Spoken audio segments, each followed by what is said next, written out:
Жалал Абад шаарында жашылдандыруу даярдыктары жүрүп баштады. Ушул тапта дарак отургузулуучу жайлар тегизделип, ал эми гүл эгилүүчү жерлер даярдалып жатат. Быйыл жашылдандыруу чарбасына 23 миллион сом бөлүндү. Анын ичинен 4 миллион 191 миң сом калааны көрктөндүрүүгө жумшалат. Учурда тендер жарыяланыптыр.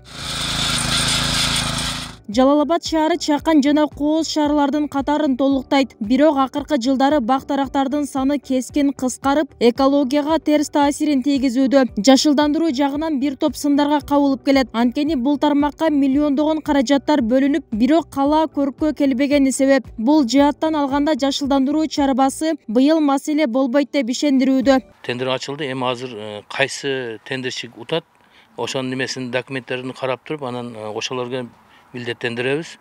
30 миң туп туя бурабын, 5 миң туп полоний көчөт. Андан сырткары кийинки этапка дагы неме беребиз. 500 туп дуб көчөт бар. Буну 500 тупту Токтогул парк менен Жеңиш паркына бөлүп эгебиз. Айлерде дарактар азайып кетиптир. Ошолорду ордуна толуктап, ушу 200-200дан бөлүп калганын анан кийин шаардын керектүү жерлерине эгебиз.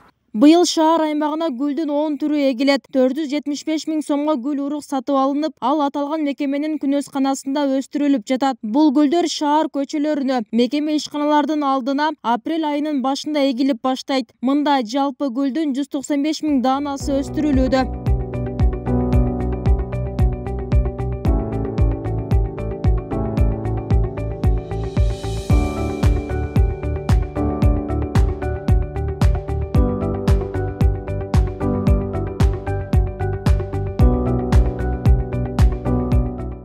Ал эми быйыл бул багытта Токой чарбаларына да өзгөчө көңүл бурулары айтылат. Өлкө башчынын жарлыгына ылайык, облуста 4433 гектар аянтка көчөттөр отургузулат. Жаңгак, бадам, малмурут, жапайы өрүк, ак кайың, арча сыяктуу жаңы көчөттөрдүн 120 миң даанасы эгилет. Токой аянттары кыскарып, дарактарда кескен азайганы акыркы жылдары байкалып келет. Бул багытта да токойчулар алдыда иш алып бараарын айтышат.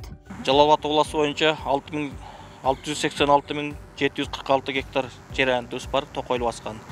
Анын ичинен быйылкы жылга 433 гектар жерди көчөт эгүүгө пландаштырып, күздө кээ бир жерлерин даярдап, жана көчөт эгүүгө 120 миң штук көчөт эгилет да даана.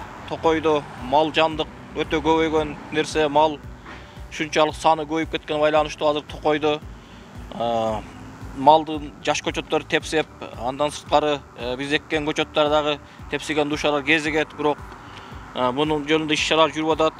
Быйылкы жылы ушуларды коргоо максатында бир проекттер аракет кылып атабыз. Ошонун негизинде буларды кашалап, же бир башка алыскы жайыттарга чыгаруу менен калыптуу конуштагы элдердин малын ошо менен чечпесек, бүчүнү көйгөй маселе болду. Акыркы жылдары экологиялык абал начарлап, жашыл зоналар кыскарышы коомчулукту түйшөлтүп келет. Мындай абал өлкөнүн бардык аймагында негизги көйгөйлөрдөн. Жыл сайын көчөттөр тегилгени менен каралбай, коомчулуктун сынында калып келет. Бүбүсара Орозалиева, Шерзат Эгембердиев, 7 канал, Жалал Абад.